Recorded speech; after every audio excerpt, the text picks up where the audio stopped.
programa de Correcámara. Pasaron los premios Platino, los premios al cine iberoamericano, y Correcámara estuvo invitado ahí a esta celebración de varios días. Así que hoy lo que vamos a hacer es compartir todos los materiales que trajimos de esa cobertura. Conversamos con actores, directores, productores, tanto en la alfombra roja el día de la gala como antes, en los días previos, mano a mano con alguno de ellos. Pero sin duda una de las figuritas que había que conseguir estando ahí era hablar con Javier Bardem, que dio muy poquitas entrevistas. El protagonista de la película que ganó todos los premios esa noche, que se llama El Buen Patrón, y que en un par de semanas va a estar en los cines uruguayos. Rompamos el hielo de este programa escuchando a Javier Bardem hablar de su premio y de esta película. Tener la posibilidad de tener un personaje, un guión y un director tan brillante, ¿no? Sin él no puedo hacer lo mío. Luego el actor hace lo suyo, el actor también es autor, porque ningún actor hace el mismo personaje igual. Pero evidentemente el gen, el origen tiene que estar ahí, ¿no? En ese guión, en esa historia, y Fernando es un grandísimo escritor. Lo recibo siempre con la misma sorpresa, porque hay un punto de uno que no se cree que me puedan premiar por nada, ¿no? Yo hago lo que debo hacer. Es una de las pocas profesiones en el mundo en que se dan premios, ¿no? ¿Cuántas profesiones hay en el mundo que son tan importantes donde no se dan premios, ¿no? Aquí nos premiamos todos mucho. Yo sé que Fernando es un director que tiene siempre una impronta social importante, y en este caso se asomó un poquito más a la comedia, a la ironía, a la mala leche, ¿no? Contarlo con una especie de humor negro, fuerte, que ha hecho de la historia algo todavía más digerible, creo, para el gran público. Lo veíamos ahí a Javier Bardem, que lo habíamos agarrado entre varios medios. Esa fue capaz la nota más caótica de todas, porque no dio muchísimas notas. Y estaba hablando de esta película del Buen Patrón, que decía que tiene como humor negro, como mala leche. Ahí lo vemos a Bardem con el director, que es Fernando León de Aranoa. Esta película que ya lleva más de 30 premios ganados en el mundo y había ganado el Goya, por lo cual era una de las favoritas sin duda para esta noche.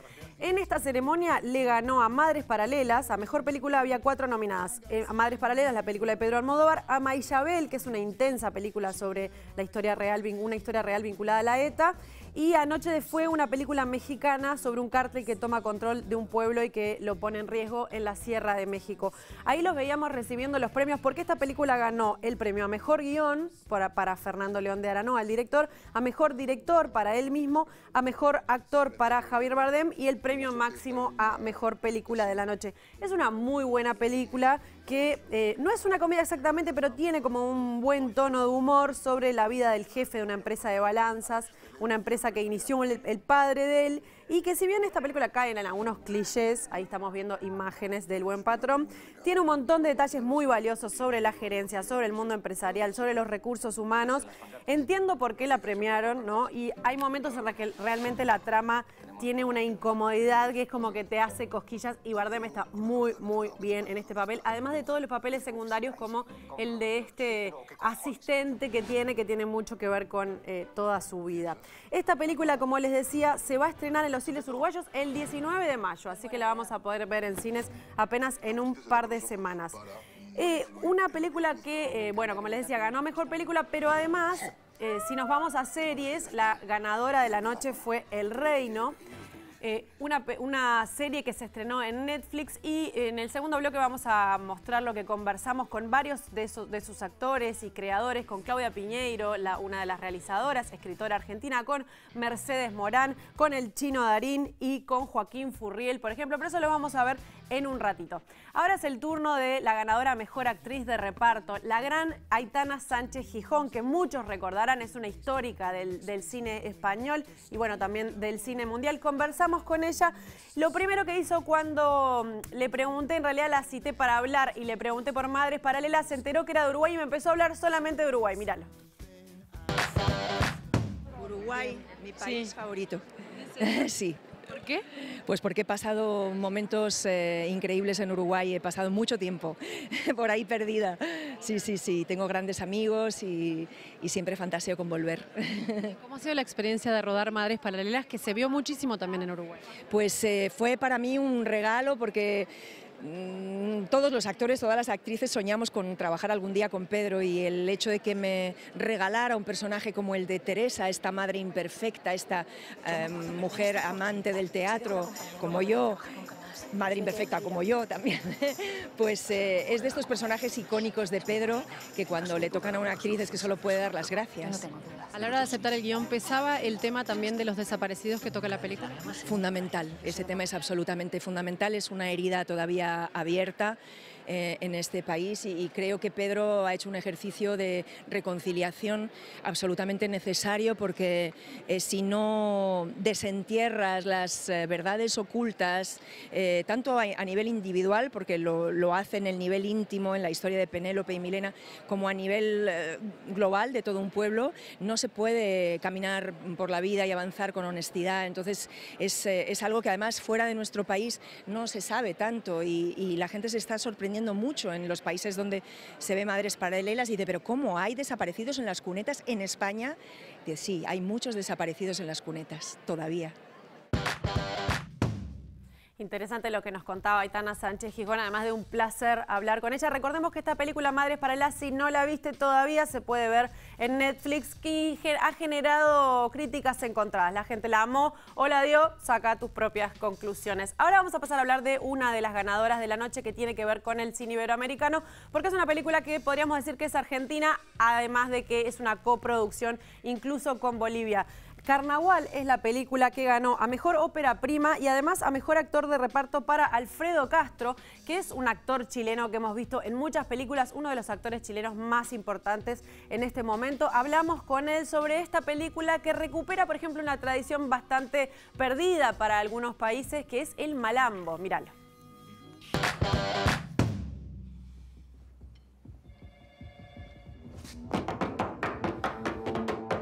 Carnaval es una película que relata la historia de un muchacho muy joven que es campeón nacional de malambo, que es una danza que ustedes deben conocer, ¿no? Que está en desaparición, y el chico que lo hace, Martín, efectivamente es campeón de malambo en la vida real. Y tiene este padre que está en la cárcel y que sale por un fin de semana libre, y que es un paralelo con un carnaval, que es una voz quechua, un carnaval que sucede en el norte de Argentina y Bolivia, que es la aparición del diablo, el demonio del submundo, donde los hombres pueden dar rienda a todas sus pasiones. Entonces hay un paralelo ahí muy hermoso de la salida de este hombre de la cárcel con el carnaval, y se encuentra con su hijo y su exmujer. Eso es un poco la historia que narra la película. ¿Y cuál fue el desafío para ti de interpretar este personaje? El desafío con Juan Pablo Félix, fue el director, fue hacer un personaje que, si bien es un delincuente, un maleante, un criminal, hacer un tipo simpático, que sea un buen padre, entre comillas, un buen ex marido, un buen amante, y lograr una empatía con el público, que se sienta un poco culpable de que le caiga muy bien este tipo, ¿no? Que no es una buena persona. ¿Cómo recibiste esta nominación? Con mucha sorpresa, muy contento, la tomo como un halago al cine iberoamericano, en el sentido de que yo soy chileno, que he filmado en Uruguay, en Paraguay, en México, he tenido la suerte, y que esta película es una coproducción de Chile, Bolivia, México, Brasil, Argentina. Entonces siento como que todo Iberoamérica está por acá de alguna manera representado. Y yo me siento orgulloso de estar acá por el cine iberoamericano, que nos ha permitido contar nuestras historias, nuestros territorios, que tenemos cosas que decir, que compartimos naturaleza, compartimos demonios y dioses y pueblos originarios, historias comunes, y eso es muy importante. Unos minutos después de que conversábamos con él en la Alfombra Roja, ganaba el premio a Mejor Actor de Reparto por esta película Carnaval, y se lo veía súper emocionado. Vamos a seguir en Chile porque fue Daniela Ramírez, la actriz chilena, la encargada de ganar el premio a Mejor Actriz en Miniserie, nada menos que por interpretar a Isabel Allende en la serie que se llama Isabel, que se puede ver en Amazon Prime. El año pasado la habíamos entrevistado por Matar a Pinochet, ahí mismo en Los Platinos, no había ganado, este año sí ganó. Entonces empezamos hablando con ella sobre la responsabilidad de interpretar un personaje que existe en la vida real y que tiene el peso de Allende. Veámoslo. Lo que empezó como una carta de despedida para mi abuelo Pero escuché un ruido. se convirtió en una novela. Esos son los espíritus que están penando. Daniela, ¿cómo llevaste la responsabilidad de interpretar a un personaje que ya existe y que es tan popular como Isabel Allende? Bueno, el desafío más enorme y difícil que he tenido en toda mi vida, con mucha responsabilidad, con mucha delicadeza, también con mucha dignidad. Queríamos humanizarla y también nos dimos cuenta que la historia de Isabel es atómica, entonces hay muchas cosas que nos pueden ayudar a entender por qué esta mujer es tan espectacular y nada, estuve investigando mucho tiempo, viendo sus entrevistas, porque más allá de leer los libros para poder rescatar algo desde ahí, lo que hice fue verla, intentar ver sus conferencias, sus conversaciones, y entendí que es muy simpática, que tiene mucho humor. Desde ahí empecé a rescatar todos los días viendo videos de ella y copiando cómo hablaba. No, o sea, de verdad que es un trabajo gigante el que estuvo detrás de eso. Y bueno, después con el maquillaje ya la caracterización se completó, algo que ni siquiera yo sabía que había logrado. Así que nada, fue también tacto, sensibilidad y solo entenderla, básicamente. Y de todo lo que investigaste, ¿algún dato que te haya llamado particularmente la atención, que te haya conmovido, en lo que hayas reparado? Sí, primero hay ciertas cosas que yo no tenía idea, que es lo que revela también la serie, como su compromiso político y cómo ella tuvo que exiliarse de Chile, que eso para nosotros era desconocido, porque nosotros siempre la hemos visto como la figura espectacular que es Isabel Allende, que vive fuera de Chile y que también logró toda su carrera fuera. Y también, bueno, la muerte de su hija, que eso es algo que conmueve y impresiona y te deja helado, porque uno no sabría qué hacer o cómo uno va a reaccionar a ese tipo de situaciones que uno piensa que nunca le pueden pasar en la vida. Entonces uno empatiza básicamente en ciertas cosas con ella, empatiza. ¿Cómo ha sido la recepción del público, de los fans de Allende, por ejemplo? He tenido de todos lados mensajes, porque bueno, esto se está dando en Amazon y en HBO Max, Estados Unidos y Latinoamérica, todavía no llega a Europa, que es terrible porque estaríamos quizás con otra sintonía, porque de verdad me han llegado muchos mensajes de mujeres básicamente, que se han sentido muy representadas, que han llorado mucho, que hay una parte en la historia que cuando culmina que es muy sensible y que de verdad algo pasa, que yo no sé tampoco cómo atenderlo, porque lloran, se emocionan mucho, entienden todo, la quieren, la aman, entienden que es Isabel Allende y por qué es así, la humanizan, la comprenden, la perdonan, no sé. Digamos que he tenido mucha esa réplica y creo que eso ya, cuando alguien se sensibiliza a tal punto de decirte, no puedo parar de llorar, ya uno dice, ay, qué bueno, qué lindo. Creo que vamos a escuchar hablar de Daniela Ramírez por un buen tiempo más, porque es una muy buena actriz y viene generando ruido en estos años, también en los premios Platino, que implican que ciertos actores salgan de Chile, algo que también hacen las plataformas. Esta ceremonia tuvo mucho que ver con las plataformas, al igual que la ceremonia de los Oscar, porque bueno, se está viendo más por ahí, y esta serie, Isabel, se puede ver en Amazon Prime. Otra cosa que pasó en estos poquitos días que estuvimos por Madrid fue que le dieron el premio de honor a Carmen Maura, esa actriz histórica del cine español que muchos conocimos como la chica Almodóvar, pero que participó en más de 122 películas. Ella estuvo por ahí conversando el día anterior a la gala en una rueda de prensa bastante informal, ella muy desprejuiciada, diciendo que ama a Uruguay, comentando las diferencias entre los diferentes países iberoamericanos. Vamos a compartir ahora un clip que armaron con personajes de ella en distintas películas, un poquito de lo que hablaba en la rueda de prensa, que pasó algo gracioso, le tuvieron que poner como un banquito para que quedara más alta, lo vamos a compartir porque igual es un poco espontáneo lo que pasaba ahí, y también lo que pudimos conversar en esos poquitos minutos que tuvimos con ella en la alfombra roja. Míralo. Pocas veces he fallado. ¿Cómo no me había dado cuenta? Eres como yo te quiero.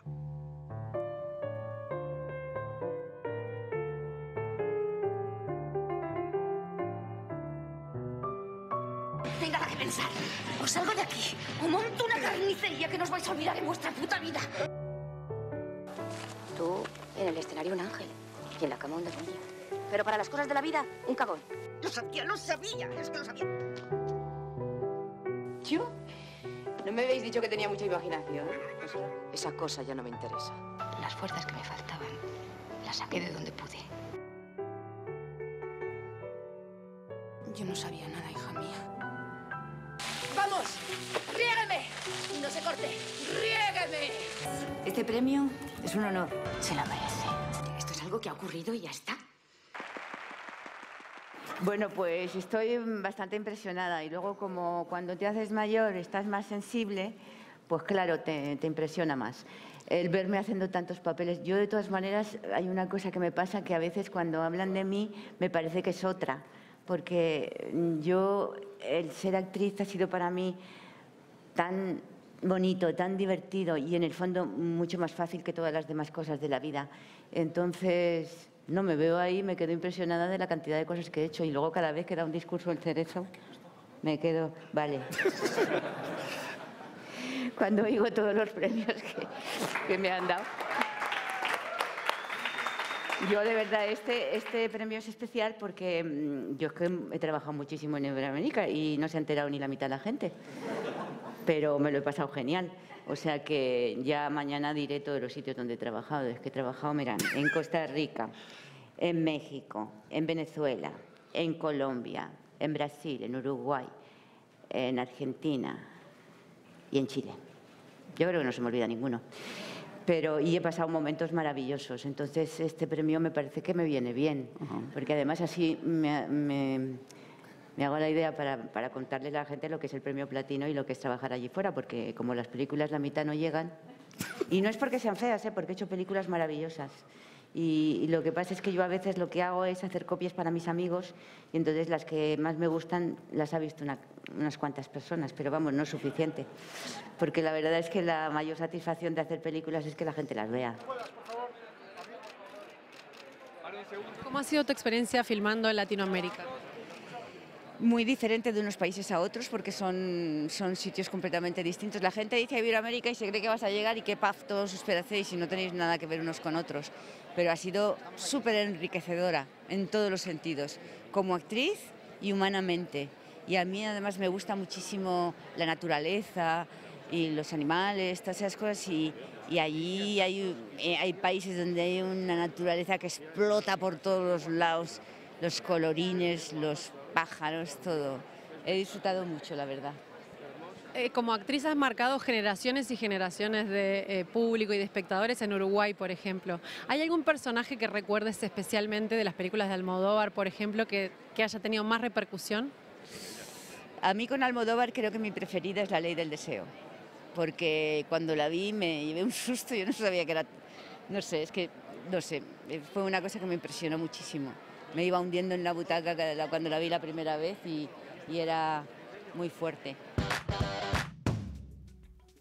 Adorable, Carmen Maura. La verdad es que hay que despojarse siempre. Creo que para dedicarse a esto hay que no tener demasiado cholulismo, pero uno la veía ahí y le daban ganas de abrazarla, porque además así como la veían, fue durante todos estos días de la ceremonia, andaba conversando con todo el mundo, hacía chistes, parecía una tía que ya estaba más allá del bien y del mal.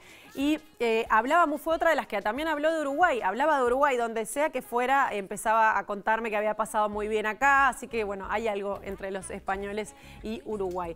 Pasemos a la categoría Mejor Actriz de Reparto, volvamos a esta categoría porque increíblemente una de las nominadas era una niña de 12 años, una niña mexicana que fue la protagonista de Noche de Fuego, una de las películas que estaba nominada a Mejor Película, que hace unos años grabó esta película cuando era más chiquita, la seleccionaron en su escuela, hablé un poco con ella y con la madre que estaba también fuera de cámara, la seleccionaron en la escuela, hasta ahí llegó el casting, ella no sabía mucho de qué se trataba y los padres no sabían si dejarla actuar en la película porque tenían miedo que esto del casting fuera una treta como para sacar información de los niños de la escuela para después robarlos.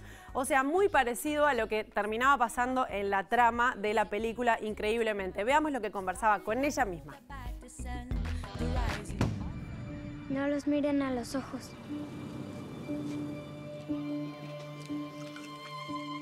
Mamá, ¿habló mi papá? No contestó. Mañana le hablamos. Ana, ¿cómo fue que llegaste a protagonizar esta película? ¿Cómo fue el proceso? Pues bueno, todo esto fue por medio de la escuela. Pues llegaron las maestras diciéndonos, no, pues va a haber un casting. La verdad que cuando fue el casting nos metieron solo a mí y otras 7 niñas. Y después nos dijeron, no, pues tienes que ir aquí a un lugar cerca a hacer otro casting. Y después de ahí tuvimos que ir a Querétaro a conocer a los demás del elenco. y nos dijeron, no, pues quedaste seleccionada para hacer el papel principal. Y después nos fuimos un mes a la Sierra Gorda de Querétaro a grabar. Todos sabemos que ha sido un año difícil. ¿Cómo fue filmar esa escena del corte de pelo? Contame cómo lo viviste tú. Eso fue real, ¿verdad? Sí, fue algo que me dio también miedo y mucha tristeza porque la verdad a mí me encantaba mi cabello y no me gustó la idea de que pues, me lo cortaran, así que sí me sentí mal, me sentí triste por eso. Y pues sí fue eso, ¿no? Lo que me hizo sentirme triste. ¿Cómo trabajaste la actuación? Componer el personaje, las emociones. De hecho, cuando te cortan el pelo tenés un montón de emociones que reflejas. Sí, todo eso fue con ayuda de Fátima Toledo y Vinicius Sí, la coach. Y pues sí, ellos fueron los que nos ayudaron en todo esto.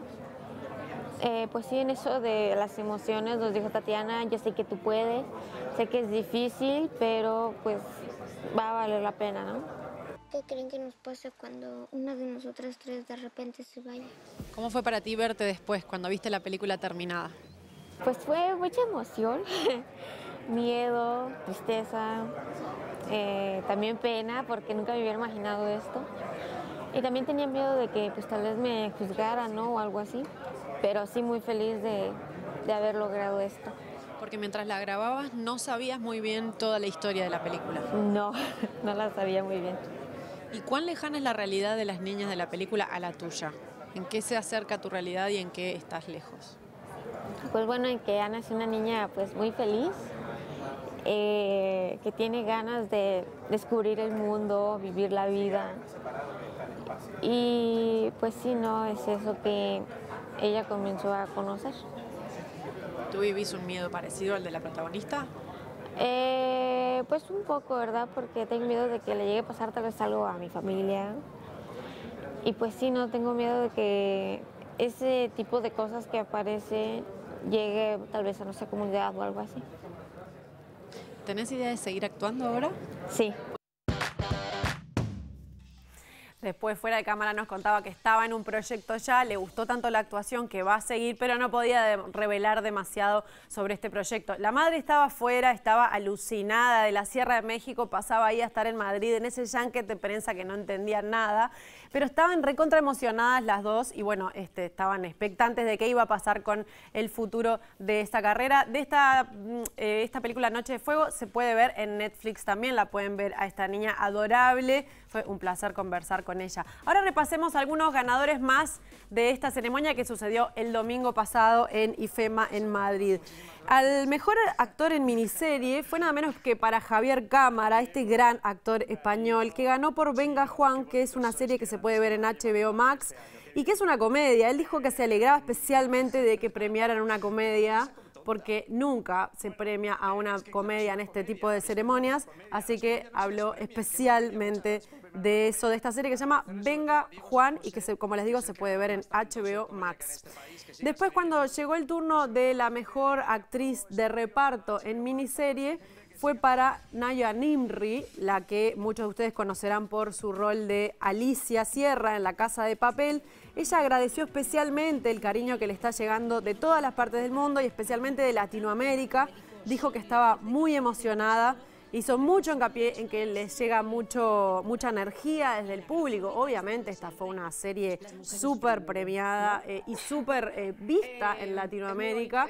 Después también en la alfombra roja dijo que el premio que a ella realmente le interesaba era el premio del público. Y ahí estamos viendo imágenes del mejor documental, el premiado al platino al mejor documental, que es El Último Bosque, se puede ver en Netflix, es una película que mezcla dramatización y documental, para contar cómo es la vida de la tribu Yanomami y su lucha por preservar el estilo de vida que llevan. Es una tribu que abarca un poco de Brasil y de Venezuela también, y los realizadores son brasileros, estaban muy emocionados con este premio y destacaban especialmente que esto permite que la historia de esta tribu llegue un poco más lejos. Otro de los documentales nominados era el dirigido por Jonás Trueba, un director del que vimos, por ejemplo, La Virgen de Agosto hace poquito, el año pasado en Cinemateca. Ahora se metió con un documental que tiene que ver con los adolescentes, que se llama ¿Quién lo impide?, que mezcla un poco de ficción y realidad, toma el discurso real de los adolescentes. Conversamos con su productor y con sus actores. Mirad. Tus padres te dan todos los caminos y tú tienes que empezar a elegir el tuyo.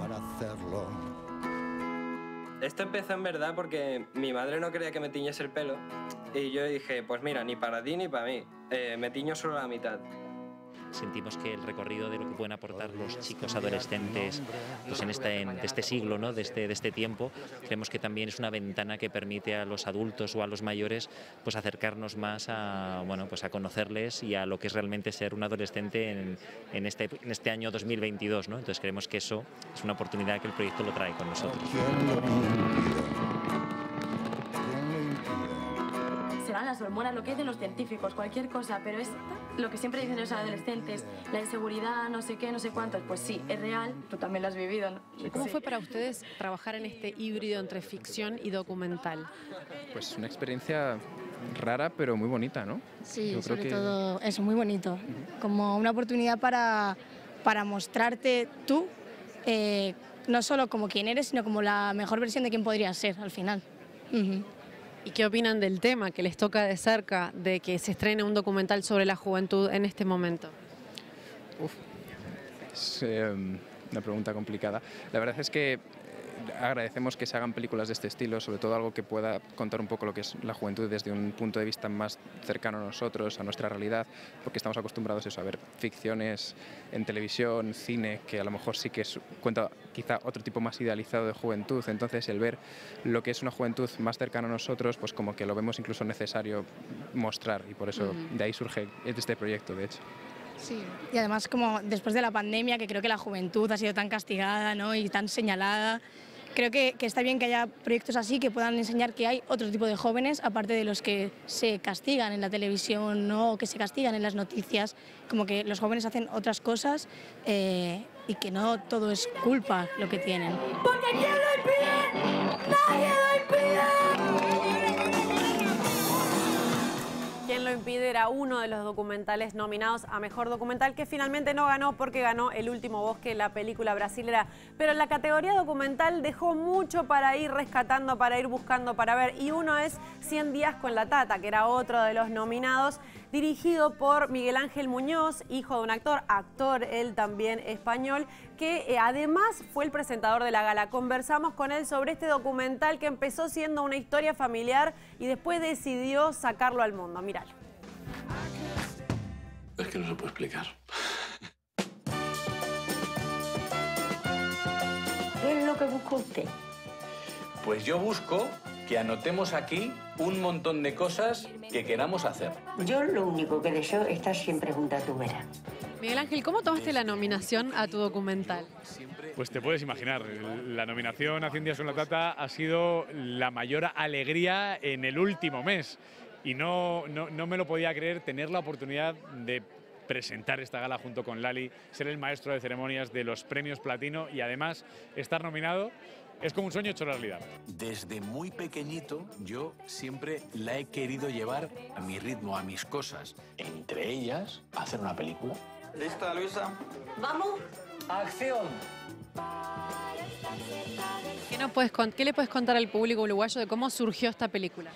Bueno, 100 días con la Tata surge de una motivación personal. Yo nunca pensé que la iba a compartir con el público. Yo hace 12 años me di cuenta que mi tata y yo no íbamos a estar juntos toda la vida, por la diferencia de edad tan grande que tenemos, y a partir de ahí decidí ocuparme todavía más de ella e hice una lista de deseos de las cosas que quería cumplir en vida con ella para tener el mejor recuerdo de nuestra relación, y entre ellas era hacer una película. 6 años después conseguí hacerlo, y cuando estaba en la sala de montaje me di cuenta que nuestra historia transmitía unos valores que eran dignos de ser transferidos al público, y ahí decidí que la quería mostrar. Y cuando la iba a rodar, había escrito un guión y la iba a rodar, vino la pandemia y nos cambió la vida. Así que se convirtió en este documental que cuenta esta necesidad que tengo de hace tantos años y el miedo que tengo a cuando no vayamos a estar juntos. ¿Qué es lo mejor que te han dicho el público que la vio? Mira, las notas de voz que me llegan de los compañeros que tienen mi teléfono y ven la película son desgarradoras. He reído, pero he llorado. me he emocionado, es una historia de amor tan bonita, me hace sentir muy orgulloso. Pero lo más importante de todo, que se lo digo a todos tus compañeros, es que todo lo bonito que está sucediendo con este proyecto lo estoy pudiendo vivir con ella, en vida, de la mejor manera posible. Ella va a venir esta noche a la gala y pase lo que pase, lo viviremos juntos. En estos 100 días, el tiempo de mayor felicidad ha sido simplemente estando juntos. No hemos tenido que hacer nada más. Dar un poco de ganas de ver esta película 100 días con la Tata. Nos vamos a la pausa, a la vuelta vamos a hablar de series. Conversamos con Mercedes Morán, con Claudia Piñeiro, con el Chino Darín, con Joaquín Furriel y hasta con el padre malísimo de la serie Luis Miguel. Ya volvemos.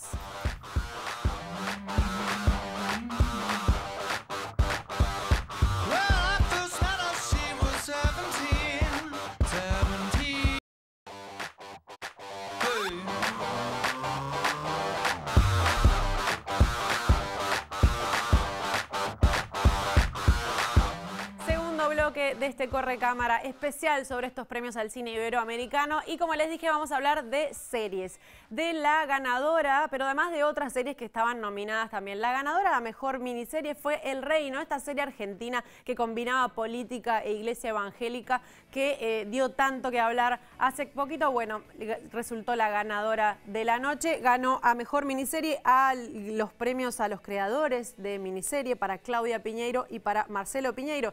Ella es escritora, él es director, lo recuerdan por ejemplo de Tango Feroz, que trabajaron juntos en La Viuda de los Jueves y volvieron a trabajar en dupla para esta película, para esta serie, perdón, que resultó ganadora. También ganó Joaquín Furriel a mejor actor de reparto en miniserie y recibió el premio del público, que hay un platino del público, que fue para Mercedes Morán como mejor actriz y para la serie en total como mejor miniserie. Hablamos con muchos de sus protagonistas, vamos a ir repasando en este informe todo lo que conversamos con ellos el día anterior de la gala, en un mano a mano, por ejemplo, con Claudia Piñeiro y con Mercedes Morán, y en la alfombra roja con Joaquín Furriel y con el Chino Darín. Veámoslo. Ni siquiera Dios me da consuelo hoy. Le hablo, le pregunto, pero no tengo respuesta para tanto odio, para tanto mal. ¿Cuál fue el puntapié inicial de esta historia? O sea, la semilla que creó luego esta serie. Mira, hace bastante tiempo un productor nos juntó a Marcelo Piñeiro y a mí y nos propuso por qué no se ponen a trabajar en una segunda parte de Las Viudas de los Jueves. Las Viudas de los Jueves es una novela mía que Marcelo adaptó al cine y los dos escuchamos la propuesta y salimos de ahí diciendo ni locos, a mí no tengo nada de ganas de escribir nada más sobre Las Viudas de los Jueves, ni él tiene ganas de filmar nada más sobre eso porque son etapas que uno ya cerró, ¿no? O sea, estamos ya escribiendo otras cosas. Y Marcelo me dice, pero ya que nos han juntado, ¿por qué no nos juntamos y empezamos a pensar qué querríamos sí contar? El origen fue ese, ¿no? Estas conversaciones y una mirada bastante parecida con Marcelo de mirar lo que sucede en el mundo, en la región, en nuestro país en particular.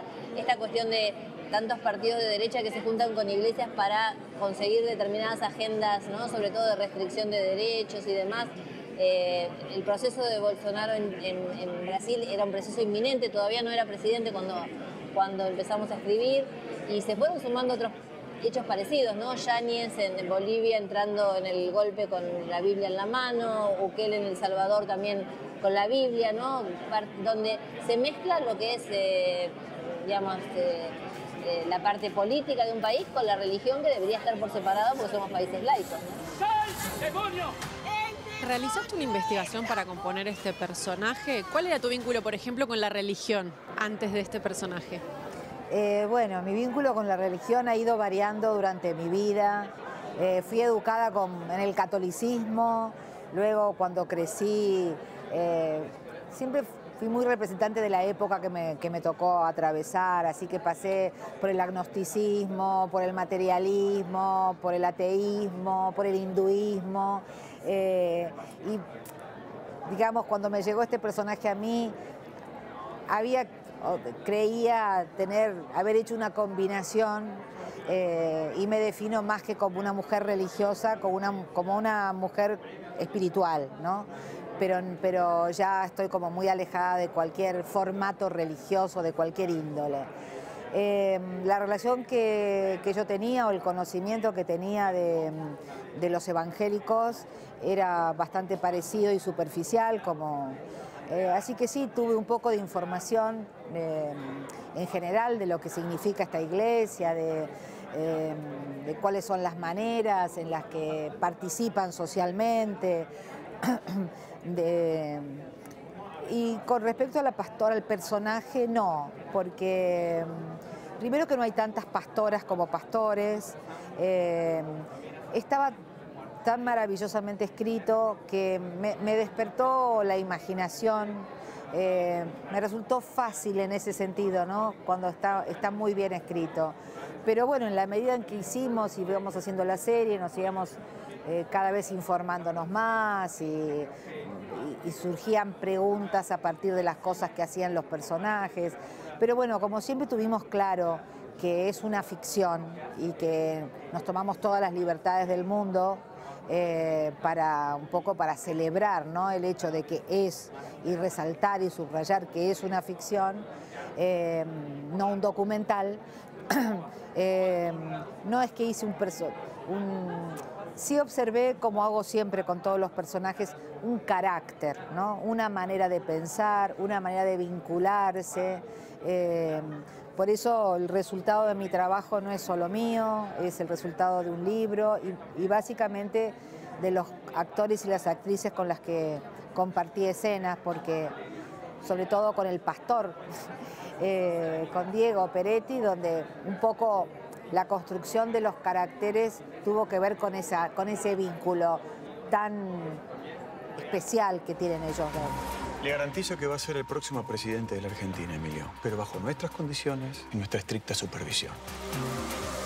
Es un trabajo muy minucioso porque es un personaje que está estructurado de una manera que muy de a poco se va entendiendo bien el tipo de red que va tejiendo de poder, ¿no? En la serie como El Reino, que es una serie donde hay mucho choque de poder, Rubén Osorio, mi personaje, es un lobista que está todo el tiempo gestionando cómo tienen que ser las cosas. Fue muy interesante y muy novedoso para mí hacerlo. ¿Hay algo en el porte y en la voz que definen a este personaje? Sí, es un personaje que tiene algo zigzagueante, ¿no? Como si fuera una especie como de serpiente, va, viene, cómo se coloca él en las situaciones y está siempre como pensando en un montón de otras cosas que van a ir sucediendo, ¿no? Es un armador político permanente, ¿no? Y además no sabe lo que es el amor, no tiene ningún valor por la moralidad. Es paradójico porque yo no empatizo con ese tipo de personas, ¿no? Pero me tocó interpretarlo, así que bueno, le di toda la humanidad que le pude dar, por lo menos para que el público pueda entender lo que le está pasando. La pastora miente. Está buscando un mensaje satánico. El mensaje es Cristo, doctora. Ahora es dinero sagrado, bendiciones. ¿Hay un desafío en interpretar a alguien tan lejano a vos o con esos valores, o es hasta gustoso interpretar a alguien así? A mí me parece enriquecedor, porque como actriz estoy obligada a no juzgar al personaje, cosa que en la vida a veces es más difícil. Yo necesito sí o sí para actuar comprender cuáles son las razones por las que el personaje hace determinada cosa o no hace determinada cosa. Entonces esa falta de prejuicio y de juicio, más allá de ayudarme a elaborar el personaje, a mí como persona me resultan enriquecedoras. Tengo una mirada más piadosa, menos juiciosa, así que sí, me gusta porque me divierten esos personajes como actriz y porque como persona me abren un poco la cabeza.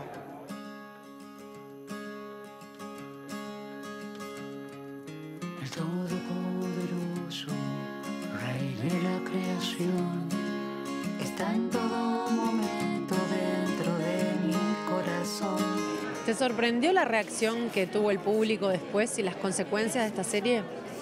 Nos sorprendió mucho. Nosotros pensamos que la serie le iba a ir bien. No nos sorprendió que la vea mucha gente porque tenía un equipo de actores soñados, un equipo de producción que hizo un trabajo extraordinario. Nosotros confiábamos mucho en los textos de los guiones, pero así todo pensábamos, bueno, le va a ir bien. Ahora, lo que pasó en Argentina con esa serie fue extraordinario, ¿no? Una cosa de días y días en los que la gente hablaba todo el tiempo del reino, se discutía en cualquier programa de televisión, sea político, de deportes o de entretenimiento. Subías al colectivo y hablaban del reino, ibas a la panadería y hablaban del reino. Todo eso sí nos sorprendió. Qué mejor, en realidad, que la ficción nos interpele, nos provoque y nos haga pensar y cuestionarnos. Me parece que está buenísimo que pase eso, me parece que es parte de lo lindo de esta serie, que en distintos lugares y en distintas idiosincrasias pega de distinta manera y que en definitiva da mucho para analizar sobre quiénes somos, cómo nos movemos, qué decisiones tomamos. Está bueno. Uno siempre está preparado a que hay cosas que hay gente que no le va a gustar, pero hay ciertos ataques que fueron muy violentos y sobre todo ataques donde se mezclaba la cuestión de que yo tengo un activismo desde el punto de vista del feminismo y de la lucha por el aborto legal en la Argentina y demás. Entonces creo que para muchos se mezclaron las dos cosas y el ataque sobre los guiones, que era un trabajo que hicimos compartido con Marcelo Piñeiro, los dos trabajamos exactamente igual por esos guiones. El ataque fue más furibundo sobre mí, te diría que fue básicamente sobre mí, y eso creo que fue porque a veces se está como esperando la oportunidad para atacar por otros motivos, ¿no? Los autores eligieron 3 universos donde esos temas son funcionales, como la justicia, la política y la religión. Quien se sintió atacado, bueno, me parece medio absurdo, pero no puedo decir que no lo esperábamos. Pensamos en algún momento, pero no sabíamos de cuáles de estos 3 mundos por dónde se iban a sentir tan susceptibles. Fue por el lado de la iglesia, ¿no? Que me parece que toca ahí un punto. Pero bueno, era esperable de alguna manera. Lamentable, pero esperable. ¿Vos no crees que todo esto es una señal de Dios? Renuncia a la política y volvé con nosotros. Voy a ser candidato a presidente de este bendito país. Nosotros, te digo, vemos a Uruguay con una envidia terrible porque sentimos que ustedes han separado Iglesia y Estado hace mucho más tiempo y lo tienen bien clara esa separación. La Argentina, por más que la Constitución lo dice, no es así. Entonces siempre que damos como un ejemplo, damos Uruguay como ejemplo, que hace tanto tiempo que tiene leyes como el aborto y otras leyes que tienen que ver con los derechos de las personas, mucho antes que nosotros porque no tienen ese peso de la Iglesia. En este caso y en esta serie hablamos de la Iglesia evangélica, pero también la Iglesia católica en la Argentina tiene un peso extraordinario. Entonces quizás para ustedes son temas que no son tan cercanos porque tienen esta libertad para decidir en lo personal y como sociedad, alejado de lo que cada uno piense en cuanto a la religión, que todo el mundo tiene derecho de creer lo que quiera. ¿Quién es tu jefe? A veces es mejor no saber. Te juro que a Jonathan lo envió Dios. Y la única forma que tengo de cuidarlo es llevármelo bien lejos. Ana, escúchame. ¿Hasta dónde te ¿Es diferente trabajar en la segunda temporada de una serie que ya se estrenó? Yo creo que tiene un hándicap, no lo sé, espero, porque va a ser la primera vez que no nos da el cine, por ejemplo. Una vez que como espectador ves tu película, ya está todo hecho, no hay nada para agregar, modificar, y la continuidad de la historia o de esos personajes de ficción quedan en la imaginación tuya y del público. En una serie tenemos eso, que yo espero que sea un hándicap, en el sentido de que podemos observar, hacer una lectura, revisar, que solo nos dan las series en las plataformas, no es una opción que tengamos en ningún otro lado. Así que espero que la podamos utilizar a favor. Cuando recibiste el platino del público a Mejor Actriz, dijiste que esto echaba un poco por tierra la idea de que el público elegía personajes de otro tipo. A ver, ¿cómo es eso? A la hora de construir un personaje, yo siempre tengo una tendencia a complejizarlos, a mostrar las zonas oscuras, digamos, no me creo mucho las heroínas convencionales llenas de luz y muchas veces te encontrás con el temor pero que el público no se tiene que identificar. Lo que quise decir es que cuando hablamos de identificación, ¿de qué hablamos? ¿No? De, ay, sí, ella es como yo quisiera hacer eso. Yo creo que en este premio del público, más allá de que, digo, para un personaje que lo podría haber compuesto cualquier otra actriz, echa por tierra esto de que el público tiene que identificarse. Yo creo que el público está en condiciones, y esto deja claro, que puede discriminar qué es una actriz, qué es un personaje, qué es una composición, ¿no? Esto de que creen que soy así, no, claramente no. Y pueden divertirse y disfrutar de un personaje lleno de oscuridad y en las antítesis de lo que seguramente es cada uno de ellos. Es más, creo que la gente cercana ideológicamente a este personaje no se va a sentir muy cómoda viéndolo.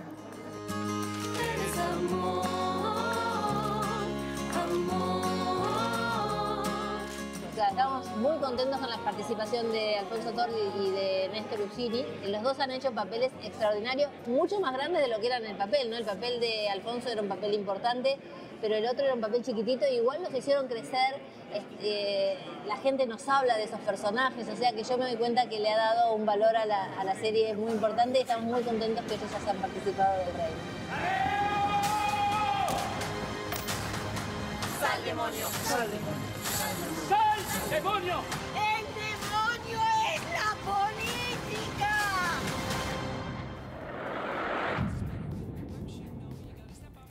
Ahí Claudia Piñeiro hablaba de la participación de Alfonso Tort y de Néstor Ucini, los actores uruguayos que formaron parte de esta serie premiada El Reino, que como pudieron escuchar ya están grabando una segunda temporada que se está rodando en este momento en Jujuy, en el norte de Argentina. Por eso mismo Marcelo Piñeiro, el director, no pudo estar en la ceremonia y estaba en Argentina en plena grabación, así que si les gustó, en unos meses van a poder disfrutar de una segunda temporada del Reino. Y hablando de series, pudimos conversar con uno de los protagonistas de la serie, que el público uruguayo lo reconozca o no, le encantó. Estamos hablando de Luis Miguel, concretamente hablamos con el que interpreta al padre de Luis Miguel, uno de los personajes más fuertes de la serie, Óscar Jaenada. Veámoslo. Señoras y señores, con ustedes, Luis Miguel. Hola, familia. Salud. Yo la verdad es que hago mis personajes y luego me voy a mi casa. Yo vivo en el campo, rodeado de vegetación, de huertos, de gallinas. Entonces la repercusión no la ves de una manera más social, no en la calle, ¿no? Yo no vivo en la ciudad, no, pero sí que me enviaban memes, me enviaban camisetas, me enviaban toallas, me enviaban mochilas, tazas, una serie de productos sobre el personaje que no me había pasado hasta entonces. Sí que allí pues vi la entidad que tenía ese personaje, luego pues cartas, críticas y demás, que dije, bueno, pues yo no suelo hacer personajes tan populares porque suelo hacer un cine quizá más local, y esto pues vi la explosión que tuvo, no estaba acostumbrado, pero bueno, tampoco me afectó mucho, ¿no? ¿Qué sucede cuando un personaje tiene estas particularidades como de maldad, ¿no? Que genera algo distinto en el público? ¿Eso también repercute diferente en el actor? No, yo creo que lo especial que tuvo Luis Rey, yo creo que es que hasta la fecha, y debido al cambio también de las plataformas, que ahora tiene mucho más consumo, el público latinoamericano no estaba acostumbrado a quizá una maldad tan europea.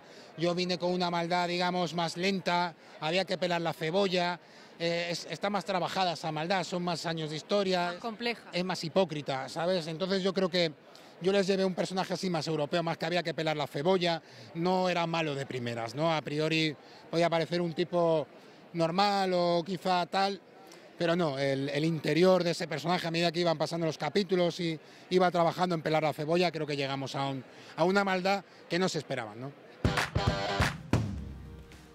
Óscar Jaenada además fue el encargado de interpretar a Cantinflas, y de hecho, por lo que pude saber cuando estaba trabajando ahí, le gusta mucho más que lo reconozcan por eso que por la serie de Luis Miguel, pero bueno, lamentablemente ha sido mucho más conocido globalmente ahora, al menos en Latinoamérica, por esta serie. Ahora este actor está trabajando en una película que se llama Awareness en Madrid, y esta semana viajó a México para participar de una serie que se llama Familia de Medianoche con Yalitza Aparicio. ¿Se acuerdan que fue la encargada de protagonizar la película Roma? Bueno, con ella va a estar participando en esta serie Familia de Medianoche. Otro de los que estuvo por ahí fue Darío Grandinetti. Estuvimos conversando con él informalmente sobre la serie Hierro. Estuvo nominado por su actuación en esta serie, que él dice que aunque es española, es como una serie policial nórdica, pero filmada en España, la pueden encontrar en Movistar Plus.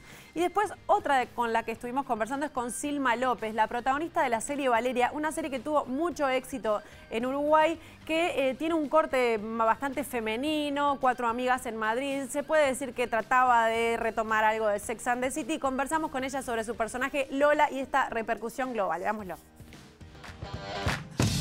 Chicas, he vuelto a Madrid y sigo sin saber qué hacer con mi libro. Lo de escribir mientras una se muere de hambre queda muy bien en una biografía. ¿Pero qué hago? ¿Debería vender mi alma a la editorial? Yo cogería el dinero sin dudarlo. No sé, es que soy la única que siente la presión de tener que alcanzar el éxito antes de los 30. No. Pisas los 30 y la mayoría te ve como un útero con patas. Silma, ¿cómo te tomó la repercusión que tuvo en el mundo la serie Valeria? Por sorpresa. Por mucha sorpresa, porque... Bueno, siempre deseas que cuando haces un proyecto y un proyecto así, en el que todas las actrices principales de la serie éramos desconocidas, sueñas con que el proyecto tenga éxito, pero la realidad es que es muy difícil que una serie tenga un éxito, una repercusión a nivel mundial. Entonces, cuando eso sucede es, bueno, pues como vivir el sueño que soñaste, ¿no? ¿Qué fue lo más loco que te pasó en ese sentido? No me ha pasado, bueno, me ha pasado loco de viajar, estar, por ejemplo, en Chiapas, en México, en medio de la nada y que me reconozcan. Es como, wow. Siempre me resulta impactante cuando viajo y estoy en sitios como recónditos del mundo, que me reconozcan. Es como, joder. ¿Hay una responsabilidad extra en hacer una segunda temporada de una primera que ya fue muy buena? Siempre, ¿no? Es como que yo... No solamente con Valeria, sino con cualquier proyecto, siempre una quiere superarse, siempre quieres hacerlo mejor y a veces cuando un producto sale bien y tiene éxito y la acogida es buena de primeras, la responsabilidad con que la segunda esté a la altura pues es más grande.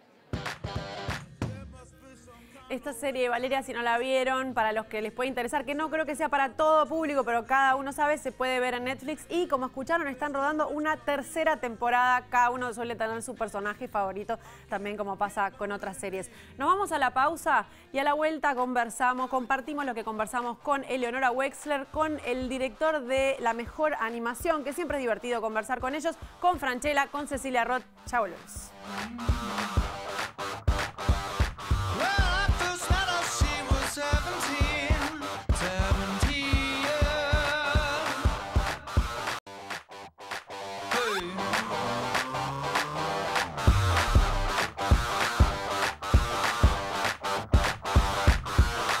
Tercer bloque de este Correcámara dedicado a los premios iberoamericanos del cine y le llegó el turno a la mejor película de animación. Siempre es un placer hablar con los realizadores de estas películas de animación porque es como que tienen mucho para decir y tienen como el niño interior a flor de piel. En este caso conversamos con el director de Aimbo, la guerrera del Amazonas, una película que se vio en los cines uruguayos y él nos contaba que la historia tiene mucho que ver con una historia suya familiar. Veámoslo.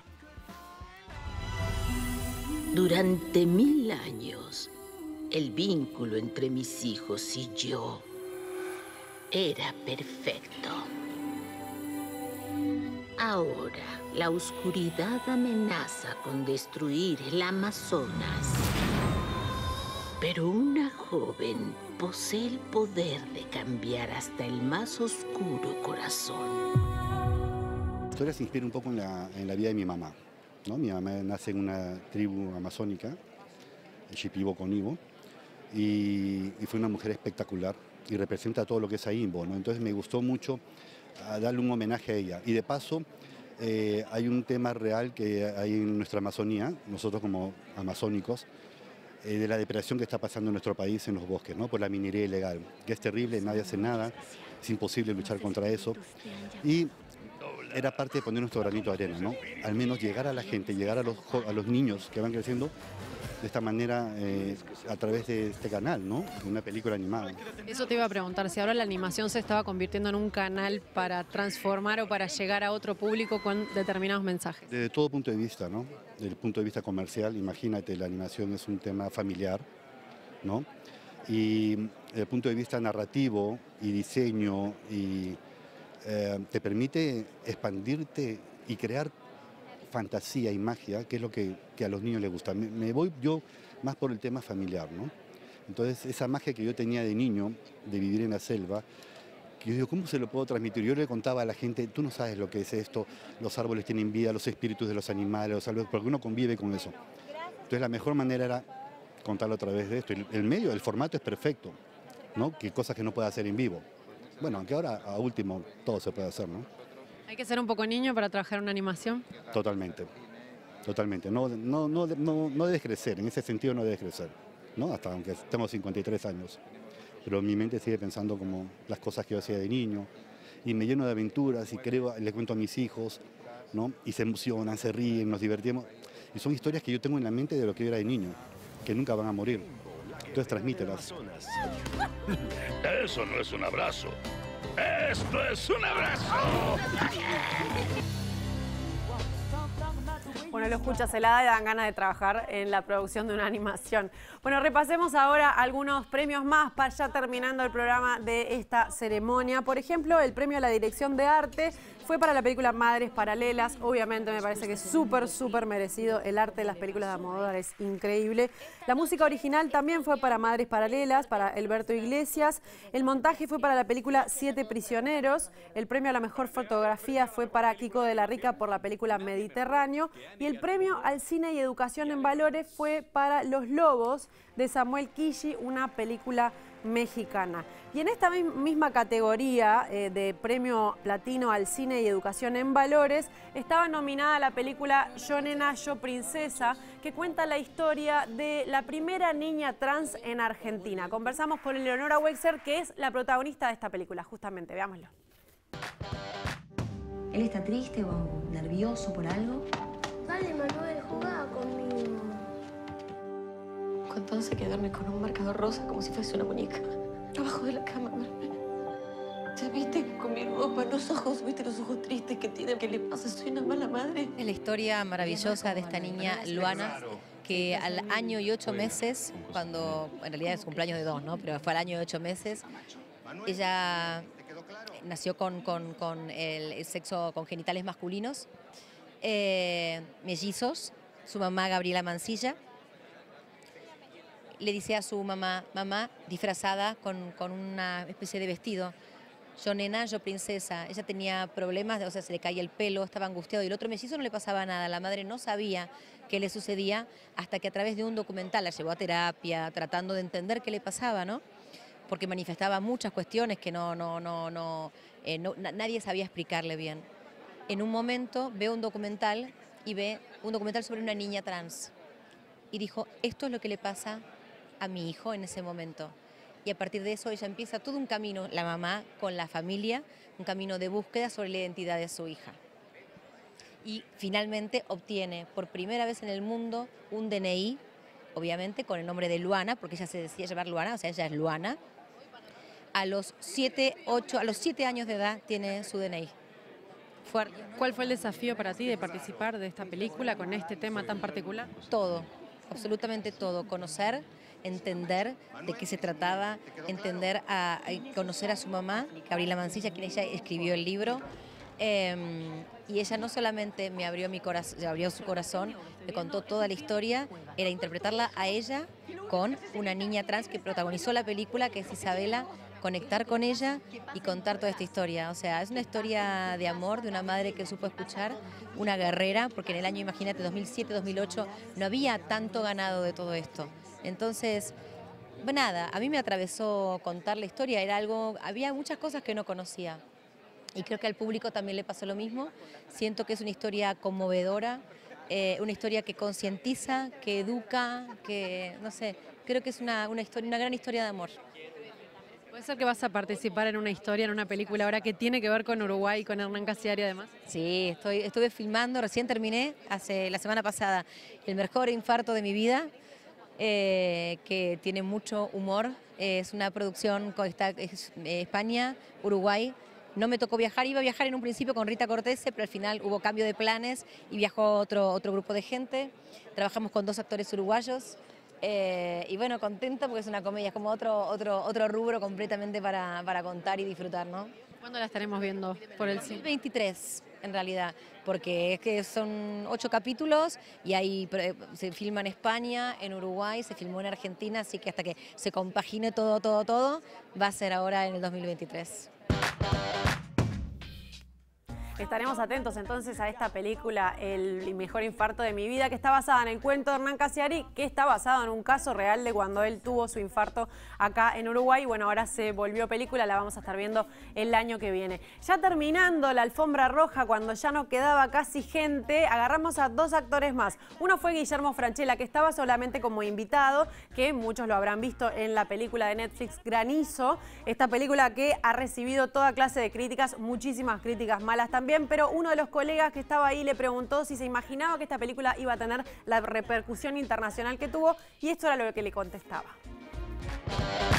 Tal vez para Argentina, tal vez para Latinoamérica, porque contenidos míos han viajado y han gustado mucho en Latinoamérica, pero nunca el mundo entero, o sea, nunca iba a pensar, sí, desde cuando tuve el guión que habla de lo efímero del éxito, del ponderamiento excesivo a una celebrity, de la cultura de la cancelación, todas esas cosas que hay hoy, momento tan puntual, lo toca y con todos, así que yo percibía que algo iba a pasar, pero nunca tanto.